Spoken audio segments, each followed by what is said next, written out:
yaxınlarda bir tədbirə getmişdim və xeyli qonaq var idi. Doğmalarım da var idi həmin tədbirdə, yaxınlarım da, amma məni tanımayanlar da. Sonra söhbət işdən, gücdən düşəndə başladılar mənə sual verməyə ki, bəs sən əgər podkast çəkirsənsə, sənin əgər televiziya və radio ilə əlaqən varsa, nəyə görə hələ də heç bir estetik müdaxilə səndə yoxdur? Biri bədən şəkilləndirmə təklif etdi, digəri dodağıma biraz dolğu ehtiyacı olduğunu, dırnaq qoymaq təklifləri, bu ən yüngülü botoks idi. Hələ də düşünürəm bu haqqda, bilmirəm nə qərar verəcəm. Bu qərarımı verməkdə mənə düşünürəm ki, məncə ən yaxşı köməkçi psixoloq qonağım olacaq. Həm də inandığım psixoloq. Söhbət sevimli psixoloqumuz Ramidə Oqtay qızından gedir. Xoş gəlmisiniz. Xoş gördük. Hər vaxtınız xeyir olsun. Səhv etmirəmsə, psixologiyada bunun adı dismorfomaniya adlanır. Gəlin danışaq görək. Adı da çətin olan, yüklədiyi yük də çətin olan, belə deyim ki, əziyyətli olan bu hadisədən. Nədir dismorfomaniya? Nədir bu ad? Bu adın altında nələr gizlənir? Əslində gözləmirdim. Neçə dəfə podkastlara dəvət olmuşam. Əslində şuur altında düşünürdüm ki, bu mövzunu görəsən nə vaxt yada düşəcəkdir. Əslində bu çox bir neçə il bundan öncə səslənməsi olan bir mövzudur. Bu günləri biz yetərincə qarşımızda eyni formada, eyni gözəlliyə sahib, dırnaqarası gözəlliyə sahib xanımlar və bəylər görürük. Uğurlu olanlar da var, gəlin səmimi deyək. Onların hər birini izah edəcəm ki, insanlar bizi düzgün anlasınlar. Ümumiyyətlə psixoloq olaraq mənim mövqeyim niyə bunu edirlər deyil. Amma bunun etməyin də bir adı var və hər bir şeyin bir qədəri olduğu kimi bunun da bir qədəri var. İki adı var psixologiyada və psixiatriyada səslənir. Dismorfomaniya və dismorfofobiya. Fərqləri nədir? Fobiya artıq burada insanların öz gözəlliyindən qorxmasıdır. Özündə olan əskikliklərdən, narahatlıqlardan qorxmasıdır. Dismorfofobiya. Amma dismorfomaniya isə artıq maniya sözü var. Görürsünüzmü? Sözün alt hissəsində ikinci hissədə maniya sözü. Maniyadan maniakal hala gəlib çıxır. Psixologiyada da bəli, əlbəttə ki, maniakal depressiya var, maniakal psixiatrik pozuntular var. Artıq bu deməkdir ki, biz özümüzə tətbiq etdiyimiz gözəlliklərin daha artığını istəyirik. Bir sözlə. Deyim ki, sərhəd tanımırıq. Sərhəd tanımırıq. Bir sözlə, insan güzgüyə baxmaqdan qorxur. Burnum yaraşıqlı deyil, sifətimə yaraşmır. Gözümdə artıq əyrilik var və yaxud da ətlidir. Qaşım gözümlə uyğun deyil, sifətimdə çöküntü var. Və s. və s. Bu emosional bir pozuntuda gəlir, hətta bizim dırnaqlarımıza qədər gəlib çıxır. Yəqin ki, məlumatlısınız, bilirəm, dünyanı gəzirsiniz. Dünyanın heç bir ölkəsində Azərbaycanda olduğu qədər dırnaq qaynağı edilən bir yer yoxdur. Mən görməmişəm açıq. Bu həqiqətən belədir. Hətta belə deyim ki, dırnaq qaynağının bu qədər dəb olduğu ikinci yerlə hələ ki rastlaşmamışam, ya da həmin ölkələrə getməmişəm, bilmirəm. Məsələn, bildiyimiz kimi Avropada, Şərqdə, Asiyada heç uzağa getməyək. Yaxın qonşumuz Türkiyə və Gürcüstanın özündə insanlar bunu kimlər edirlər? Efir aparıcıları, efirdə üzdə olan insanlar, müəyyən dövlət məmurları, hansı ki artıq onların özünə qulluqla bağlı bir problemləri olur ki, vaxt məhdudiyyəti var, onunla bağlı və yaxud da digər özünə baxımlı, şarmlı qadınlar deyirik biz, modelyerlər bunlar edirlər. Amma artıq bizdə 15 yaşında, 13 yaşında bir qızları, anaları özü aparırsa ki, salona gəl gedək sənə dırnaq qaynağı edək, bu maniakal hala gəlib çıxır. Biz bu günləri bu maniakal haldan danışacağıq. Dismorfomaniya sözünün də başlanğıcı insanın özünü bəyənməməsi, özünə güzgüdə baxa bilməməsi, özünü qiymətləndirmənin aşağı olması və bunun artıq maniakal vəziyyətə gətirib çıxarmasıdır. Dediyimiz kimi biz burada kişilərə və qadınlara görə danışmırıq, ümumilikdə danışırıq. Amma bir şey də etiraf edək ki, başqa ölkələri bilmirəm, amma Azərbaycanda hələ ki faiz etibarilə kişilər qadınlarla yarışa bilmir. Düzdür, say artır, gündən belə deyim ki, lazer salonlarında pedikür, manikür ustalarında bu sayı çox görməyə başlamışıq. Hətta estetik əməliyyatlarla bilirsiniz, paxlavalar, Bəli, falanlar da bəli. qoyduranlar var, amma çox az say nisbəti var. Onu da deyək ki, baxımlı olmağın qətiyyən əleyhinə deyilik. Həm kişilər, həm xanımlar qoyun baxımlı olsunlar, amma maniaklığa çevrilməsin bu. Haqlısınız, tam haqlısınız. Artıq mən deyərdim ki, 15 ildir artıq, bəlkə də 15 ildən biraz da çoxdur. Ölkəmizdə bununla bağlı ciddi bir siqnal var, Bəli. olmalıdır da. Və məsələnin maraqlı tərəfi də odur ki, Zümrüd xanım, bizim qadınların əksəriyyəti, xanımların, anaların, nənələrin əksəriyyəti bilə-bilə ki, bunun fəsadları var, hansı fəsadları verəcəkdir. Ona rağmen yenə gedirlər. Bilirsiniz, insan psixikası bunu artıq biraz analiz eləməkdə çətinlik çəkir. Əgər mən bilirəmsə, çay içmək mənə ziyandır, aşırı çay içmək mənə ziyandır. Mən özümü gözləməliyəm. Çünki can sağlığı dediyimiz hamımızın arzuladığımız və çox vaxtı da çata bilmədiyimiz bir şeydirsə, bu edilənlərin hər biri də bizim həyatımızdan bir yarpaq çalır. Biz insanlar olaraq bunu fikirləşmirik. Biz fəlsəfi biraz düşünsək, payız ayları gələndə ağaclar deyirlər ki, insanlar deyir ki, ağaclar nəmlidir. Bu həqiqətən nəmli. Niyə nəmlidir? Çünki ağacın özü hiss edir, canlıdır ki, bu yarpaqlarını tökəcəkdir, onun üçün ağlayır. Baxın, insan ömrü də belədir. Biz dünən 30 yaşındayıqsa, bir ildən sonra artıq 31 yaşını tamamlayırıq. Yaşımızın üstünə yaş gəlir. Biz dünyanı tutub durası deyilik. Tamam, Allah verdiyi ömür də edək. Amma biz Allah verdiyi ömrə niyə müdaxilə edirik? Bax, Allah bizi gözəl yaradıb da. Bunu insanlar bilirsiniz niyə dərk eləmirlər? Mən bunun niyə fərqindəyəm? Çünki mən bilirsiniz də xüsusi insanlarla işləyirəm. Və xüsusi qayğıya ehtiyacı olan insanlarla işləyəndən sonra insanın nə qədər dəyərli olduğunu, sağlam insanın nə qədər dəyərli olduğunu o qədər fərqinə varıram ki, və hərdən bunlardan mən dəli olmaq dərəcəsinə gəlirəm. Niyə axı biz bilmirik? Niyə bizim Allahın verdiyi gözü qəbul edə bilmirik? Onun rəngini dəyişməyə çalışırıq. Niyə qaşımızı olduğu kimi qəbul etmirik? Ona gözəllik vermək istəmirik. Ona görə siz təəccüblənirsiniz ki, madəm sağlamlıq, gözəllik, gənclik və yaxud da hətta orta yaş, yaşlılıq bu qədər önəmli, dəyərlidirsə, niyə biz yaşlanmaqdan bu qədər Ay, qaçırıq? sağ olun. İnsanlar 50-55 yaşında valideynini itirəndə dəhşət yaşayırlar. Erkən itirdim deyir. Bu doğrudan dəhşətlidir. Bəs yaxşı, biz əminikmi ki, 50 yaşında insan əməliyyata gedir, bədən şəkilləndirmə edir. O əməliyyatdan sağ çıxacaq. Bəllidir də, bir neçə əməliyyatlar da oldu. Görürsüz, sağ çıxmayan insanlar var. Yenə də bunlar heç biri bizə dərs olmurmu? Etmək olar. Biz bunu tamamilə əleyhinə ola bilmərik. Məsələn, doğrudan da insanın böyük bir ciddi qüsuru var. Bəli. Hətta qabırğanın belə insan bədənində qüsurlu olduğunu göstərən bir amillər var ki, orqanların hansınsa sıxa bilir, narahat edə bilir, bədən quruluşunu dəyişə bilir. Bu patoloji haldırsa, əlbəttə ki, bunu dəyişmək olar. Və yaxud da doğrudan da mən baxıram ki, mənim sifətimdə bir asimetriya var da, dəyişkənlik var. Bir hissəm daha şişkin, uzundur, bir hissəm yığcandır.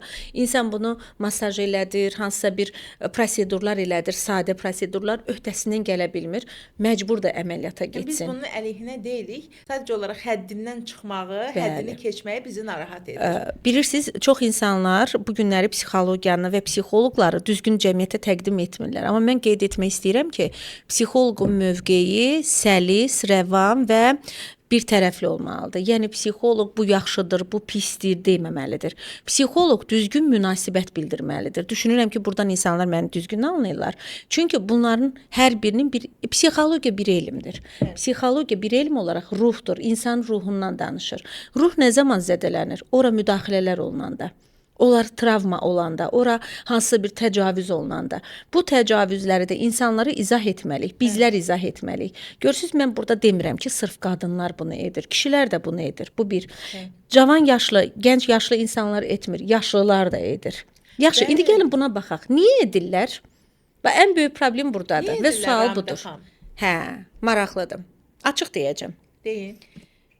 Biri ərinin daha çox xoşuna gəlməsi üçün edir. Mən bunları həm də bir öz həyatımda psixoterapevt olaraq işlədiyim üçün кейslərdən də deyəcəm. Çox üzr istəyirəm. Ərinin daha çox xoşuna gəlsin deyə, yoxsa əri xəyanət edir, ondan sonra düşünür ki, yəqin mən gözəl olsaydım etməzdi, ondan sonra edir. Yox. Burada xəyanət mövzu deyil.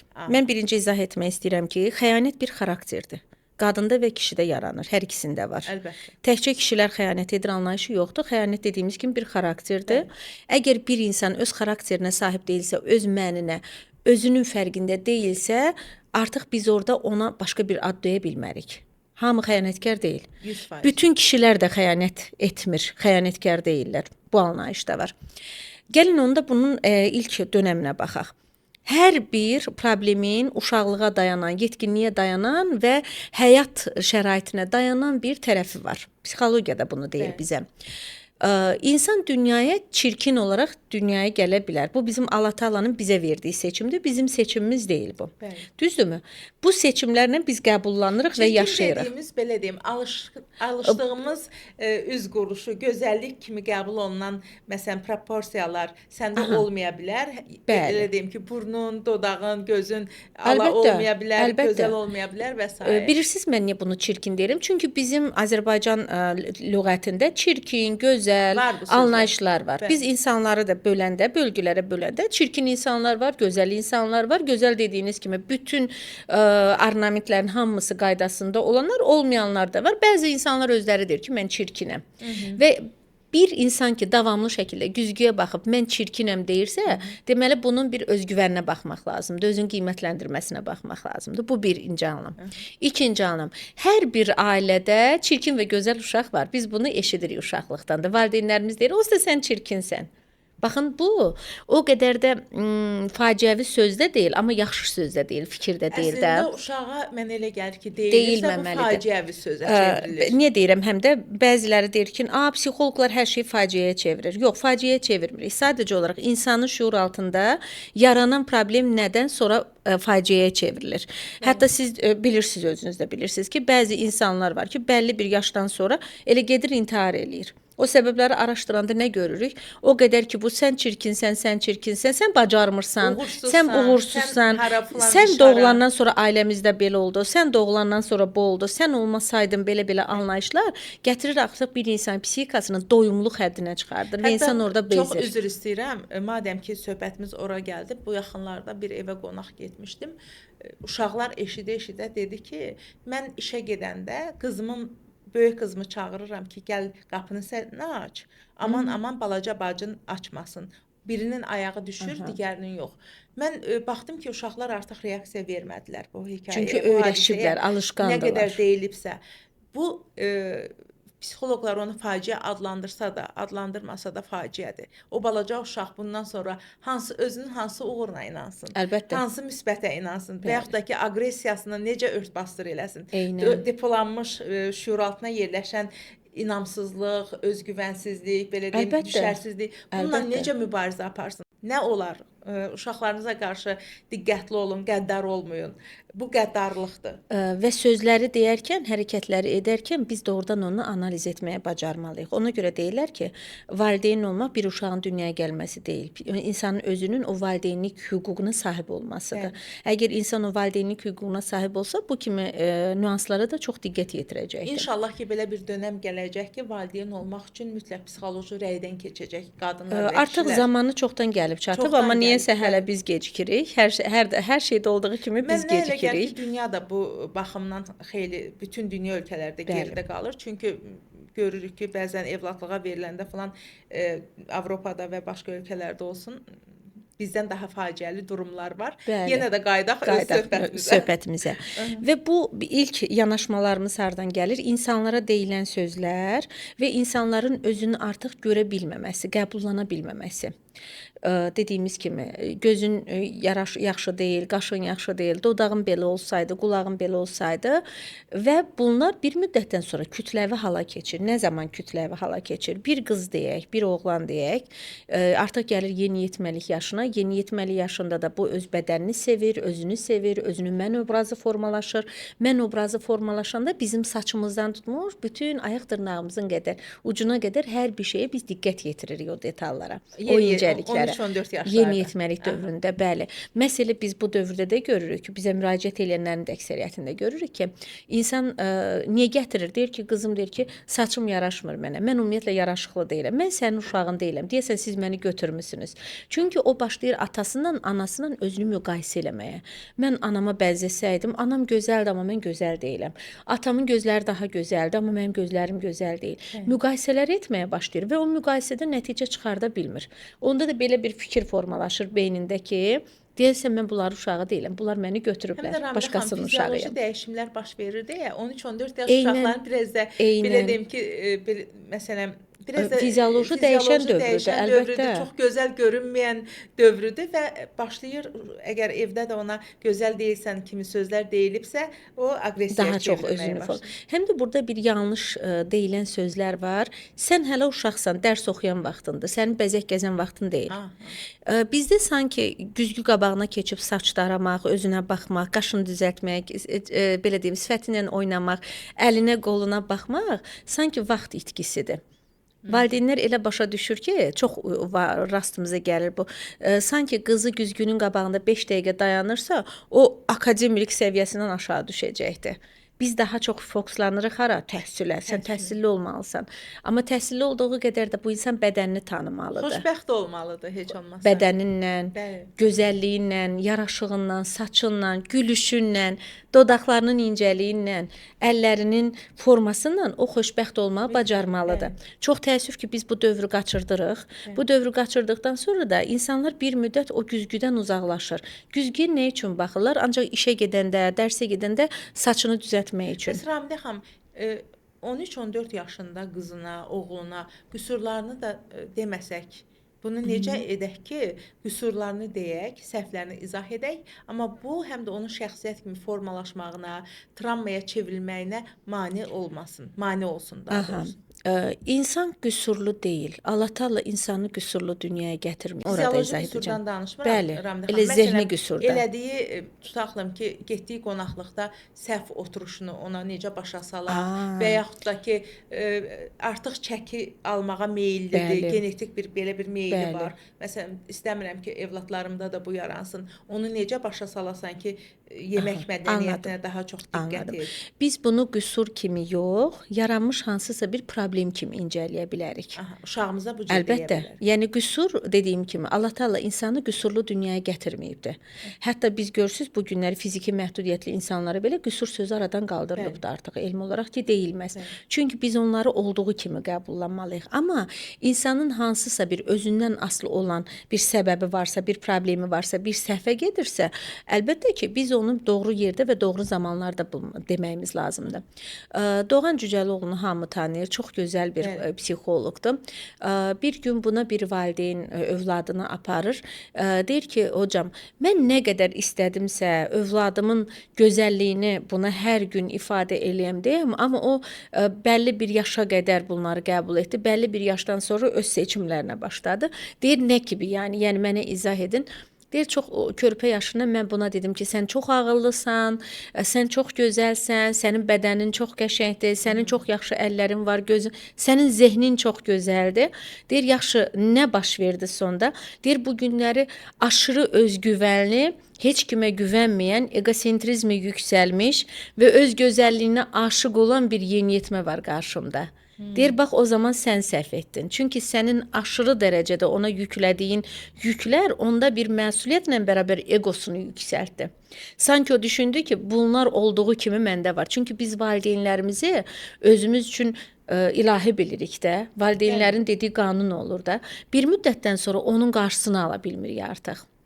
Demək ki, aşırı tərifləmək də gözəl bir şey deyil. Aşırı tənqid qədər, aşırı təriflə əlbəttə, mənfi nəticə yerində, verə bilir. anında biz o çox gözəl bir şey var da, qoy zamanı çatsın deyəcəm o fikrim mən.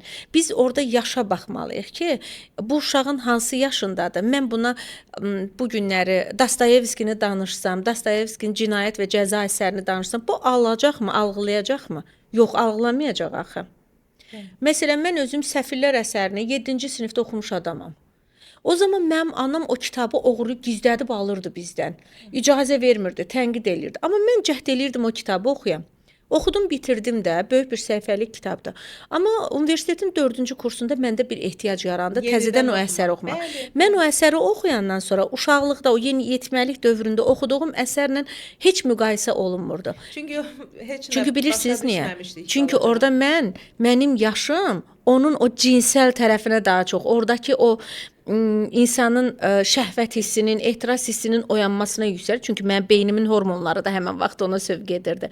Amma mən artıq yetkin yaşımda ona fəlsəfi, psixoloji, həyat hadisəsi kimi yanaşmağa Həyatdan başladım. dərs çıxarmağın Əlbəttə. yollarını sizə Ona öyrədir. görə sözün deyilən vaxtı var uşaqlar üçün və bu uşaqlar böyüyür. Bu günləri çox təəssüf ki, bax bu dismorfomaniya niyə yaranıbdı? Yəni öz gözəlliyinə mənsub ola bilməmə, özünə sahiblənə bilməmə, qorxu halına keçirmə və bunun psixologiyaya təsir etmə ki, artıq mən gözəl deyiləm, yaraşıqlı deyiləm, bədənimin burası əskikdir, burasını eləmə və gedir nə görür? Başqa bir rəfiqəsinin biraz özünə düzənli olduğunun fərqindədir. Bu bir. İkinci, sosial şəbəkə təsir eləyir. Hər gün Bir biz mənalı, bəli. görürük onu. Artıq həkimlər aşıq-aşkarda bunu reklam edirlər, insanlar özləri reklam edirlər. Heç inanın mənə sosial şəbəkəni kənara qoyaq. Bildiyimiz hamımızın getdiyimiz bir parkımız var da, Fəvvarələr parkı. Bəli. Biz ora gedəndə eyni insanlar sanki düşünürük ki, gələn minlərcə insan bir adamdır. Bir görünüşdə, bir quruluşdadır, bir formadadır. Ramidə xanım, belə bir fikir var. Deyir ki, hamı bütün inkişafdan sonra, bütün bu yeniliklərdən sonra teatra qayıdacaq. Siz necə düşünürsüz? Bəli. Bizi bunlar yoracaqmı? Doğrudanmı bunun Artıq bir yorub. sonu var və doğrudanmı artıq təbiilik axtaracaq insan? Artıq yorub. Sizi bilmirəm, mənim qarşıma çıxan bir çox insanlar var ki, onun axtarışındadır. Amma Bayaqdan bir şey də deyim ki, biraz da mənə saxta gəlir bu axtarış. Suni gəlir, açığı. izah Nəyə edəcəm görə? sizə. Məsələn, mən görürəm ki, bəy öz xanımına deyir ki, sən heç nə etdirmə üzünə. Bədən şəkilləndirmə, etdirmə. Amma məsələn, bir başqa başdan ayağa yenidən yığılmış xanıma, hansı ki öz xanımı onun yığılmış halından Bəli. da daha gözəldir. Öz xanımının yanında çox gözəl təriflər yağdıra bilir ki, necə özünü qəşəng qoruya bilib. Bax gör necə yaxşı qalıb. Gör filan yaşdadır, amma 20 yaş kimi görünür. Sözünü Bəli, deyə bilir. bəli. Mən elə bilirəm ki, bu sadəcə sözdədir. Amma əməldə, baxışda, son qərarda biz gedib estetik əməliyyatlardan çıxmış insanlara, Bəli, bəli. blogerlərə, müğənnilərə və yaxud da ki, xanımlara, bəylərə daha çox üstünlük veririk. Elə bizim sahədə də var. Bizim Yəni. sahədə də estetik əməliyyatlı yetərincə mütəxəssis adını deyən dırnaqarası insanlar var. Baxırsınız ki, onun canlılarında, onun olduğu yerlərdə insanlar sanki ona fərqli bir nüansda yanaşırlar.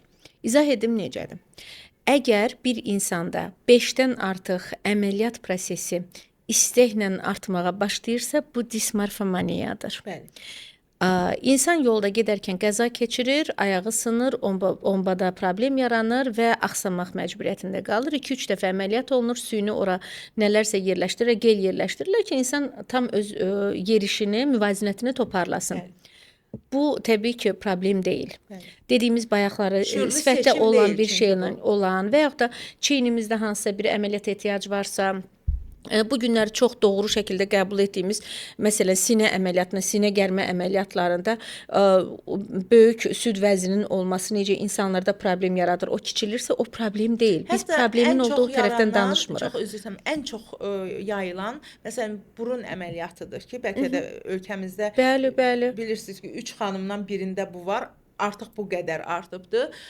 Bunlarda belə bəzən görürsən ki, sən belə haqq qazandırırsan ki, bax, hətta belə deyim, heç bir sağlığına zərəri yox idi, amma burun əməliyyat edib sən ona haqq qazandırırsan ki, həqiqətən ehtiyacı var imiş. Həqiqətən belə deyim ki, nə qədər üzünə yaraşsa da falan da biraz həddindən çoxmu böyükdür və yaxud da həddindən çoxmu narahat edir. Sən o görünüşləri müqayisə edəndə haqq qazandırdığın olur. Axı insan niyə komplekslərlə yaşayır ki? İnsan niyə özünü tənqid eləyəndə fərqli bir nüansdan tənqid Amma Ramidə eləmir? xanım, madəm ki, kompleksdəyəm mən, məsələn, mənim burunla bağlı çəki ilə bağlı kompleksim varsa, niyə müdaxilə etməyim ki? İndi bir müdaxilə ediriksə biz artıq dismorfomaniya hardan yaranır? Maniakal hara gəlmə hardan yaranır? Mən bir dəfə burun əməliyyatı elətdim. Burun əməliyyatını etdikdən sonra mənim sifətimdə hansısa bir pozuntular başlayır. Göz böyük görünür, qaş yaxşı görünmür, sifət quruluşu ona uyğun gəlmir. Oradan başqa nə fikir yaranır? Yox, gedim biraz da sifətimin buralarını dartdırım, burnuma uyğun deyil. İndi dodaqlarım kiçikdir. İndi gedim biraz dodaqlarımı doldurdurum. İndi qaşlarım aşağı düşübdür, sanki gedim indi qaşlarıma Amma çox təsir gözəl eləyim. nəticələr də var. Yox, Ramiz məsələ xanım. nəticədə Elə gözəl, deyil. Məsələn, mən əvvəlki şəklinə Bəs baxıram. sünilik bizi niyə yorur o zaman? Çünki artıq biz süniliyə gedirik. Məsələ də ondadır ki, bu günləri biz təbiilikdən çıxıb lazım olmayan bir şeylərin də artıqlamasıyla edirik. İnsan sifətində qutarır hər şey. Hətta siz bir proseslərə baxsaz, onu görəcəksiniz ki, qabaqca biz hər şeyi sifətdən başladıq. Sonra saça keçdik. Başladılar ki, saçım nazikdir. Çünki bu gözəl süni yaratdığım gözəl sifətin saçı artıq ona uyğun deyil. Başladım Saç pariklər boyamağı. və yaxud da əlavə taxılar, nə bilim nə etməyə. Oradan belə. Ondan sonra artıq aşağıya doğru getməyə başlayıram. Bax mən bunu izah etmək istəyirəm ki, dismorfomaniya necə yaranır? İnsan bədənindən kifayətləndi, sifətindən kifayət. Hətta getdi boğazının da müəyyən artıq ətlər bildiyini götüzdürdü qəşəng, aşağı düşdü. İndi də baxdı ki, sinəsi ya böyükdür, ya da Ya çox balaca. balacadır, başladı buna müdaxilə etməyə. Bu müdaxilədən sonra artıq o 90-60-90 məsələsi ortaya çıxır ki, baxır ki, yox, bu sinə ilə Bu bunun bel heç uyğun də bu gəlmir. bel uyğun gəlmir. Başladı artıq ora müdaxilə etməyə. Həkim də orada tətbiqləyir. Çünki həkim zaten deyir ki, mən səni niyə 5 dəfə əməliyyat eləyim? Gəl elə burada sən nəzarət eləyim arxana da, qarnını da yığım, sənin ayaqlarını da düzəldim, səni eləyim bir manikin. Yaxşı, əgər bu insan bütün günü öz uşağına baxıb, yemək bişirib, ərinə xidmət edəcəksə, bunun heç bir səhnə fəaliyyəti yoxdursa, bunun heç bir öndə olmaq, gözdə olmaq bir fəaliyyəti yoxsa, nə ehtiyacı idi yarandı? İnsan bunu sual verirmi özünə? Vermir. Mən bugün ailələrlə işləyirəm, Zümrüd xanım.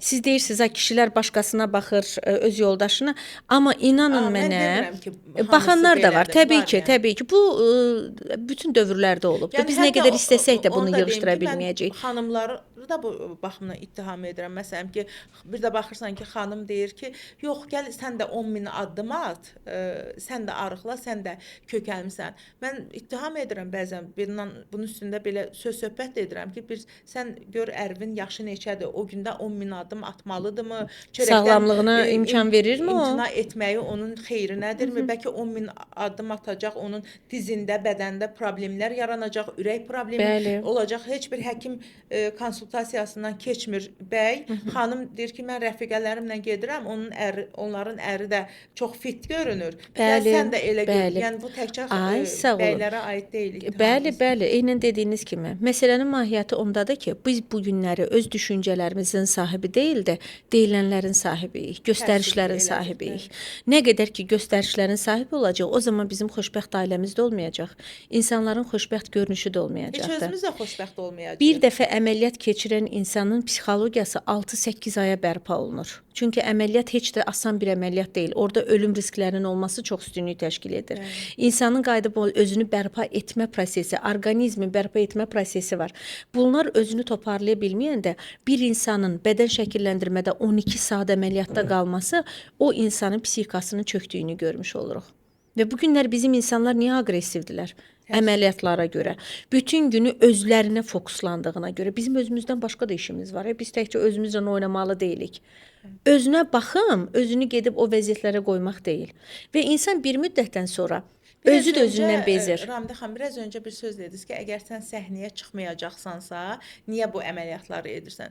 İnanın ki, səhnəyə çıxan insanların da artıq bir-birinə bənzəməsindən, eyni figurada olmağından yorulub insanlar. Bəli. Yəni hamıya aid etmirəm. Bəzilərinə doğrudan da ehtiyac var. Balaca bir mənim düşüncəmi deyirəm. Bəlkə də psixoloji baxımdan səhvdir dediklərim. Məsələn, fikirləşirsən ki, bax indi daha yaxşı görünür falan. Amma ümumilikdə götürəndə bir aktyora, aktrisaya onun əgər qabiliyyəti yoxdursa, bir müğənninin səsi yoxdursa, bilmirəm, əslində bəlkə günahkar elə bizik ki, onları o qədər izləyirik, onları alqışlayırıq. Heç bir, belə deyim ki, etirazımızı bildirmirik ki, artıq bezik eyni görünüşdə səssiz müğənnilərdən, eyni görünüşdə qabiliyyətsiz aktyorlardan bezdiyimizi heç nə elə göstərmirik deyə, Aha. onlar da sayları artır, gəlib hələ bir belə deyim ki, atmaca Bəli, atırlar ki, bəli, sənin pulun olsaydı, bəli. bilirsən nə var? Hey. Hə, Mən bəli. bununla rastlaşıram, bəzən qarşıma çıxır. Deyir ki, bilirsən nə var? Pulun yoxdur deyə belə danışırsan. Sənin pulun olsaydı, məndən də çox elətdirərdin. Hə. Sən mənə baxırsan, hətta deyirlər ki, sənin ətrafındakılar da mənə baxır, məndən zövq alır. Bəli. Bəs sən niyə tənqid edirsən? Sən niyə tənqid edirsən? Elə bəlamız da burdadır ki, biz hər şeyi pula bağlayırıq. Pul gözəl bir şeydir. Hamımız pul çox sevirik, Bəli. sevməliyik də. Körpə yaşında bizə öyrədirdilər ki, pul əl çirkidir. Pul əl çirki zad deyil. Pul insanın həyatda bir motivasiyasının bir hissəsidir. Bəli. Amma bu bizim mənəviyyatımızı nə qədər sağaldacaq o da deyil. Ona da baxmaq lazımdır. Bu bir. İkinci məsələ. Sanki bizim cəmiyyət bu günləri bir boşluqda yaşayır. Nəyinsə axtarışındayıq, amma tapa bilmirik. Hamı axtarır. Hamı axtaranda qarşısına bir botokslu biri çıxır. Hamı axtaranda qarşısına bir əməliyyatlı biri çıxır. Nə bilim kim çıxır. Burada medianın da çox böyük önəmi var ki, mediada baxır, mənim verilişim var. Mən baxıram ki, istədiyim insanları efirə çağıra bilmirəm. Fərqli bir kanal onları daha rahatlıqla çağırır. Baxıram artıq orada bir alternativ yollar axtarıram. Bax elə mən öz sahəmizdə deyim. Mənim yetərincə maarifləndirici postlarım olur. Digər postlarla müqayisə edəndə özümə bağlı. Hətta bəzən olur ki, çox fərqli bir videolarda çəkirəm müqayisə etmək üçün. Onun baxış sayı gəlir 5000-6000-ə çatır. Tutaq ki, şəxsi həyatımla bağlı hansısa bir nüansı danışsam 500.000 baxış qazanır. Bəli. Amma insanlara lazım olan bir məlumatı verirəm, cəmi 600-700 baxış baxır. Niyə? İnsanların təfəkkürü, düşüncəsi hardadır? Nə vəziyyətdədir? Bax, biz bunu araşdırmalıyıq. Bu günləri insanların çoxu kütlə psixologiyasından birinin etdiyinin ardınca gedir, çox təəssüf ki. Və bu günləri ərgənlər, yetişkinlər gedirsə, bizim dalımızca gənclər başlayır, uşaqlar başlayır artıq. Bəli. Bu yaxınlardan bir ailə ilə görüşdüm. Ata məsul bir vəzifədədir, övladını gətirib diaqnostik dəyərləndirməyə, xanımı da gəlib. İnanın, xanıma baxa bilmirəm. Dodaq, sifət, qaş, göz və beyin özü orada suallar verir. Bu xanımın 35-dən çox yaşı yoxdur. Ailə tərzi çox sağlamdır, yəni yoldaşına baxanda nisbətən belə. Bir anlıq bunları xoşbəxt ailə kimi gördüm, amma qadında problem axtarmağa başladım. Bir müddətdən sonra mənim bu düşüncəm tamam bərbad oldu, dağıldı. Səbəb nə idi? Yoldaşı qayıtdı dedi ki, sən buna hər gün 50 manat ver, bunun bəsidir, səsini kəsəcək. Həmin anda o ailə modeli mənim beynimdə dağıldı. Xanım üçün deyirdi o sözü. Bəli, Aha. o xanımı o vəziyyətə gətirən o kişi idi. Əgər bir xanım evində kişisindən o cür münasibət alırsa, deməli xanım özünü təsdiqləmək üçün nələrdən keçir? Və incələdikcə baxdım ki, doğrudan da xanımın psixologiyasında bir həssaslıq var, bir emosional gərginlik var, narahatlıq var. Bu da bunun gəncliyinə dayanan, ailəsinə dayanan, həyatda yaşadıklarına dayanan bir haldır. Sadəcə olaraq həmin yoldaşı, dırnaqarası deyim də yoldaş, gəlin elə şeyləri biraz dırnaqarası deyil. Çünki həyat yoldaşı onu Olduğu kimi bataqlıqdan sevəndir. çıxartmalı idi, olduğu kimi qəbul edib də onu daha yaxşı həyat verməli idi. Daha güclü edəndir. Amma çox təəssüf ki, bu günləri ona hansısa bir məbləği özdə buna adı ilə, o bir xanımdır. Ən azından sənin uşaqlarının anasıdır. Məsələnin mahiyyəti burada nədədir? Qadın evdə alçalaraq artıq formalaşanda, mən burada qadın-kişi münasibətində üstünlük etmək istəmirəm. Qadın da qadındır, qadın bir anadır və o bu günləri dünyaya meydan oxuyan bir ərənlər yetişdirib, bu günləri bizim ərlərimizi, oğlanlarımızı, qardaşlarımızı yetişdirən kimdir? Bir qadındır. Bəli. Yaxşı, bəs o kişilər kimdir? Bu günləri arxa cəbhədə bizi qoruyandır. Bizim Bəli. namusumuzu, qeyrətimizi qoruyan insanlardır. Biz qadın kişiyə paralel bir yerdə baxmalıyıq. Bəli. Bu gün dırnaqarası insanlar var ki, onlar cəmiyyətə ciddi bir şəkildə qadını kişi düşməni ilə, kişini qadın düşməni çıxartmaqla öz mövqelərini, öz necə deyim, özlərini yüksəltmək istəyirlər. Belə deyim Rekord ki, həddə gəlib çatmaq Hətta belə istəyirlər deyim ki, ki. özlərini bir like üçün, Like kişini üçün, bəli, alçaldan, bəli. xanımı alçadan sözlər Istifadə edirlər. Bəli. Mən ona toxunmaq istəmirəm. Sadəcə olaraq burada insanın dəyərsizlik anlayışı ilə özünü nə vəziyyətə qoyması gəldi çıxdı və analizlərimin də həqiqətən nəticəsi gəldi, doğru çıxdı ki, zaman-zaman kişi qadını bəyənmədiyinə görə qadın gedib artıq dodağını böyüdüb, sonra sifətini botoks elətdirib, sonra nənələrsə elə bu günləri əcaib qəraib bir formadadır. Və nəhayət ki, onun kişinin əsəri olan qadını bu günləri kişi öz əsərini bəyənmir. Bəs Ramidə xanım, bir şey də deyim. Elə bu mövzudan yola çıxım da. Biraz da asana qaçmaq deyilmi bu? Məsələn, öz güvəni üzərində işləmək, özünü olduğu kimi qəbul etdirmək daha çətindir. Çünki belə deyim ki, bunun zəhmət tələb edir. Bunun əvəzinə 50, 100 min, 5 min nə qədər bilmirəm qiymətləri necədir. Pul xərcləyib özünü dəyişmək. Axı bunun sonu yoxdur. Amma özünü qəbul etdirməyin sonu var. Öz üzərində işləməyin sonu var, nəticəsi var. Bəli. Amma əməliyyatların biraz da belə deyim ki, bu hissədə həmin xanımlar asana qaçmış olmurlarmı? Bu bizim komfort zonamızdır. Hər bir insanın komfort zonası var. Və komfort zonadan çıxmaq o qədər də asan deyil. Əlbəttə ki, düz haqlısınız. Bütün insanlar təhsil almalıdır. Bu bizim Azərbaycan Respublikasının təhsil qanununda yazılan bir qanundur. Bəli, Düzdürmü? orta təhsil. Təhsil alınmalıdır. Amma təhsil alınıb akademik olan insanlar nə qədərdir? Çox az. Fədakarlar, öz üzərində işləyən, özünü tanıyan, özünün məntiqini varan və özünü harda görmək istəyən və hədəflərini seçmiş insanlardır. Bəli. Düzdürmü? Digərləri peşə öyrənir, onu eləyir, bunu eləyir. Bəli, insan əgər özünün fərqində olsaydı, burada da bir ikili fikir yaranır ki, bütün insanlar özünün fərqində olsaydı, cəmiyyət başqa cür formalaşardı. Bu da insanları yorardı, monoton bir həyat tərzi yaranardı. Onlar 10 nəfər, 15 nəfər, amma çox təəssüf ki, bu günləri ziyalı nəslin insanları da bura gedir. Gördüklərinin şahidi olub özlərində həyata keçirdirlər. Beyinlərindəki o komfort hissini buraxmaq istəmirlər ki, bunlar mənə nə verəcək? Bilirsiniz, insanlarda bir ağrı duyğusu deyilən bir şey var da. İnsanlar fiziki ağrını hiss etməyi, yaşamağı sevirlər, amma mənəvi ağrını yaşamaq istəmirlər. Çünki Bax, daha çətin böyük ağrıdır. cahillik buradadır. Həm də daha böyük ağrıdır.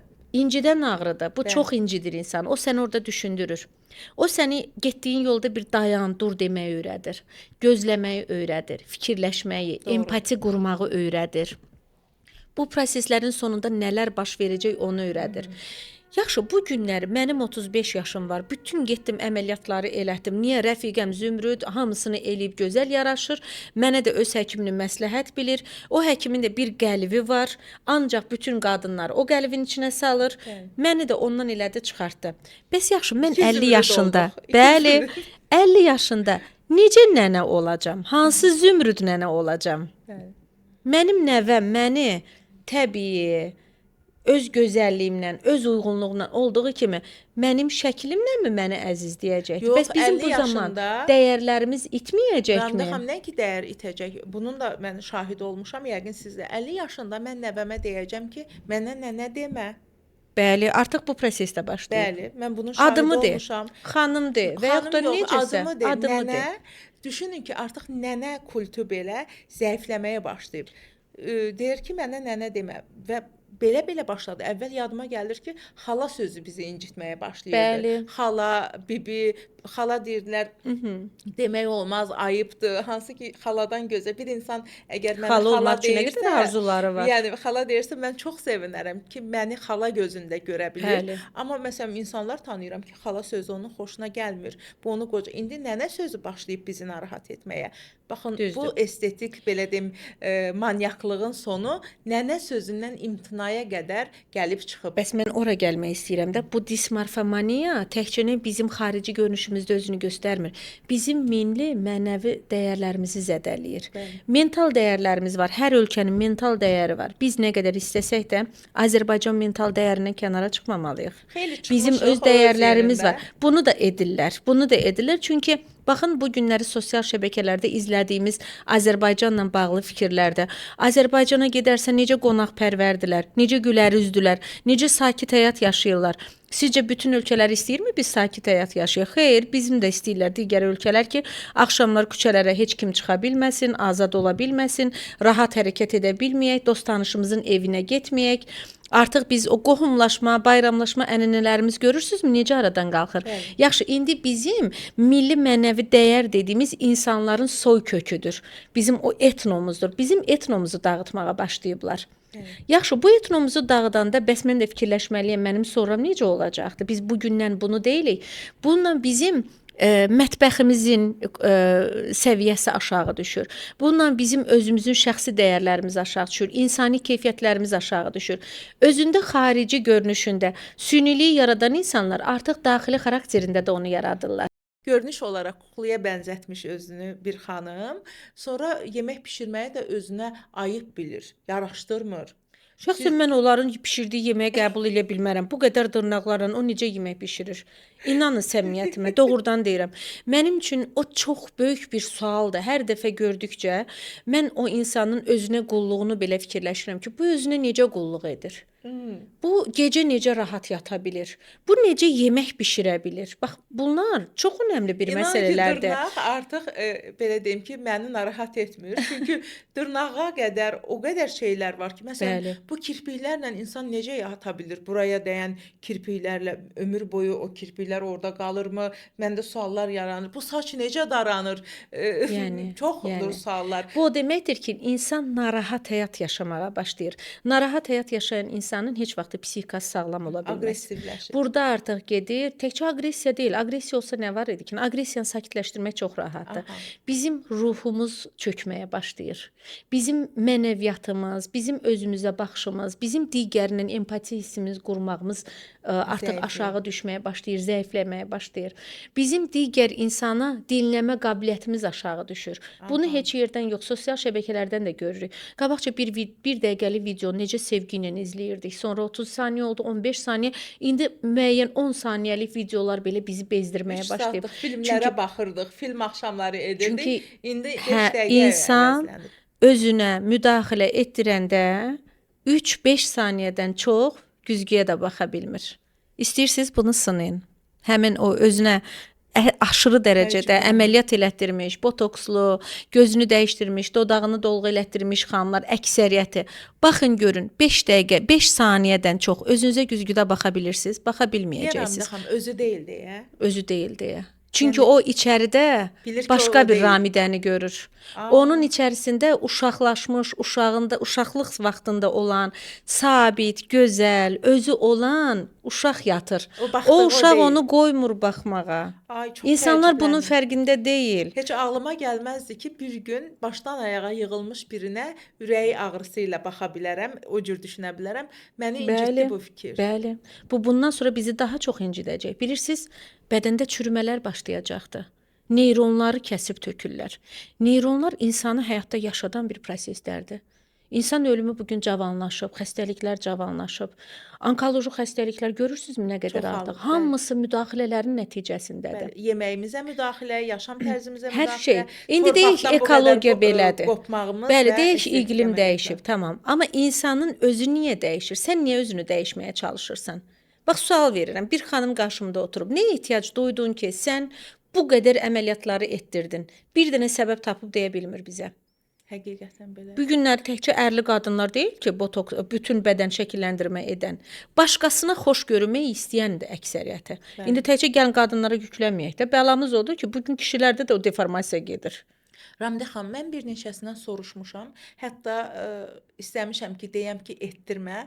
Məsələn, mənə deyiblər ki, bax bilirəm deyəcəksən ki, etdirmə, amma etdirəcəm. Çünki mən özümü belə xoşbəxt hiss edirəm. Doğrudanmı xoşbəxt olur, yoxsa bu ani xoşbəxtlikdir? Ümumiyyətlə xoşbəxtlik nədir? Həmin adama sual versən ki, xoşbəxtlik nədir? Cavab verə bilməyəcək. Xoşbəxtlik ani bir hissdir. Bax bu günləri mən sizlə otururam, gözəl bir mövzunun dialoqunu Bəli. qururuq. Bunun özü xoşbəxtdən deyilmi? Xoşbəxt. Bir yaxşı, xoşumuza gələn, ürəyimizə yatan bir insanı görmək, bir xoşumuza gələn yemək yemək bu xoşbəxtlik deyilmi? Uşağımızın bizim başımızı sığallaması və yaxud da əksinə biz onun başını sığallayırıq, qucaqlayırıq, bir-birimizə isti nəfəsimizi veririk. Canımsan ana deyəndə, canımsan oğlum deyəndə xoşbəxt olmuruqmu? Oluruq. Yəni Anamızın bir aycan səsini eşidəndə xoşbəxt olmuruqmu? Oluruq. Amma sən öz bədəninin gözəlliyinin nə qədər xoşbəxt ola Yəni bilərsən? böyük dodaq bizi Onlar xoşbəxt edə komplekslərlə yaşayan, özünü dəyərləndirə bilməyən, ətraf mühitdən də özlərinə qarşı sağlam münasibəti görməmək düşüncəsi ilə olan insanlardır. Artıq psixika pozulub. Bəli. Psixika deyir ki, sən yerində olan biri deyilsən. Sən dəyişmə məruz qalmalısan. Biz bunu amma əməliyyatlarla deyil də, terapiyalarla, meditasiyalarla, yoga ilə, güvəndiyimiz, əmin olduğumuz, amma bizi yargılamayan və bizi yazığı gəlməyən insanlarla bu prosesləri tamamlamalıyıq. Dünyanı niyə səyahətə çıxmırıq, o qədər pullar xərcləyirik ora? Həqiqətən. Biz gəlin o əməliyyatda olan insanlara soruşaq ki, hara getmisən səyahət üçün? Biləcərdən o yana çıxmayıbdı. Əksəriyyəti Biləcərdən o yana çıxmayıbdı. Baxırıq da, görürük də biz blogerləri çıxırıq ha burada. Blogerlər də bəlli bir səviyyədə cəmiyyətin belə deyək də üzü olan insanlara çevrilirlər. Düzdür, mən onları da bəyənmirəm heç. Onlar elə daha çox pozur. Bilirsiniz ki, reklam Bəli, əvəzində onlar da gedirlər elə gəzməyə, baxın, pul xərcləmirlər. sadə insanları psixikasına təsir edən insanlardan da bir qismi odur. Bunlara da bir hansısa sərhəd qoyulmalıdır. Yəqin ki, qoyulacaq. Amma çünki inanın mənə, həddini onlar ki aşır gedir bəzi tərifləyir, ha, o həkim belə, bu həkim belə, bu salon belə, özləri heç oranın qapısını döyməyiblər əksəriyyəti.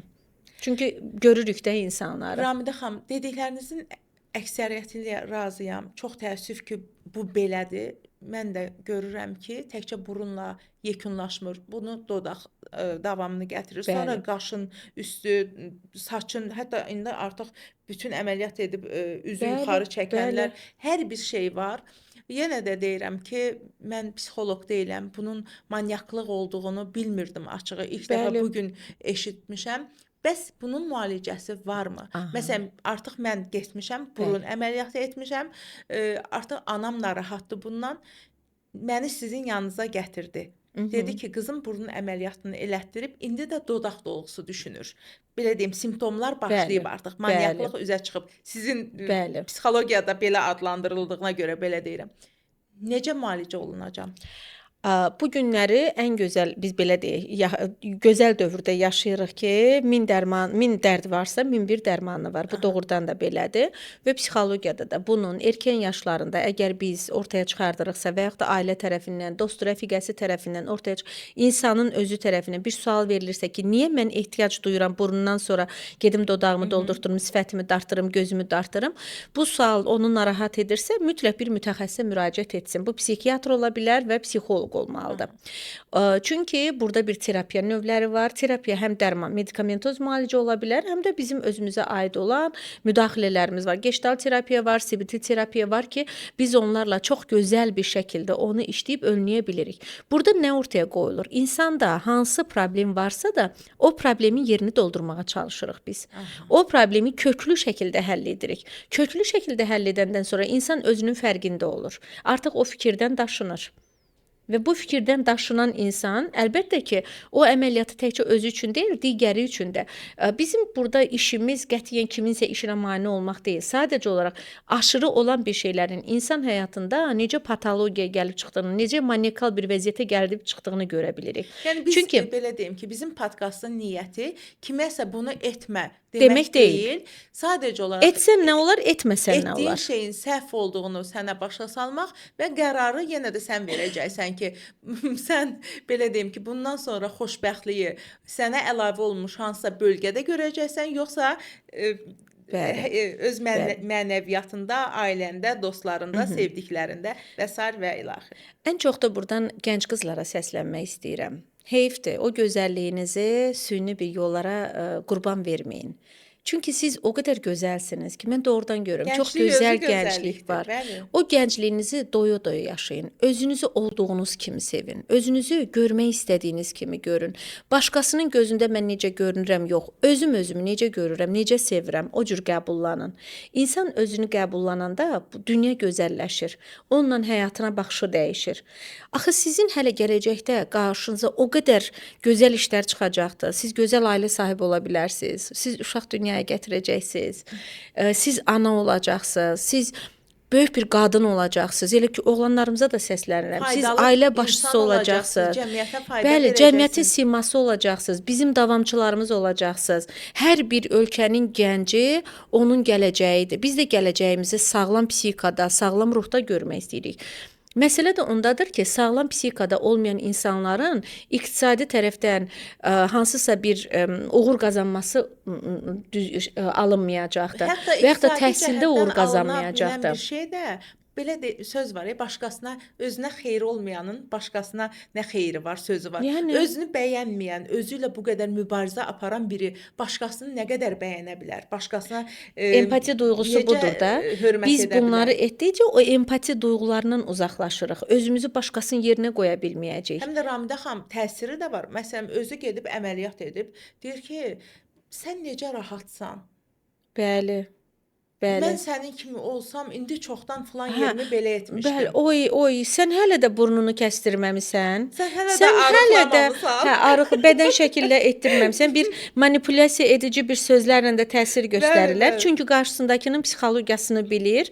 Biz görürük. O qədər çökmüş bir psixologiyada insanlar gəlir ki, və o çökmüş insanda bir dənə xoş sözə sahibdir. Xoş sözün acısını yaşayır. Ki ona biri bir gözəl bir söz desə, səni bunu etsəm nə var ki? Bir günə, 2 günə ağrın gedəcək, azalacaqsan. Amma burdan səslənmək istəyirəm. Özünüzdə hansısa bir problemi görürsünüzsə, mütəxəssisə getməkdən çəkinməyin.